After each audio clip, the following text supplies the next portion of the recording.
Welcome to Luca is a Billionaire, where the only thing I invest in is your answers. In this video, I will explain how to use Notion for content planning. Notion is an incredibly versatile tool that can transform your content creation process.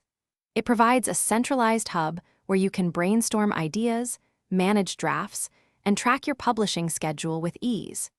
You can customize databases and templates to perfectly align with your specific content strategy, making your workflow much more efficient and organized. Let's dive in, and the first step is to build your core content database. Start by creating a new table or board database in Notion.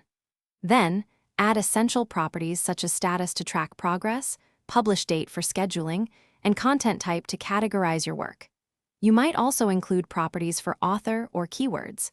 These properties allow you to filter and sort your content pipeline, giving you a clear overview of every piece from ideation to publication. This structure is key. Next, we move to the cross strings. Carefully weave each cross string over and under the main strings, ensuring a neat pattern. Pull each cross string to your desired tension. Many players prefer a tension 2 to 3 pounds lower than their main strings for a softer feel. Clamp the string firmly after each pull to maintain that precise tension. To take your content planning to the next level, consider integrating your content calendar with other relevant Notion pages, like your marketing strategy or project management boards, for a holistic overview. You can also automate repetitive tasks using Notion's template buttons for new content ideas or by connecting with other tools through integrations.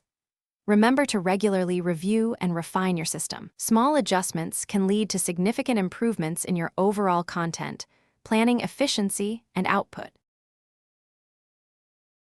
Thanks for watching and please subscribe. It's the best investment you'll ever make.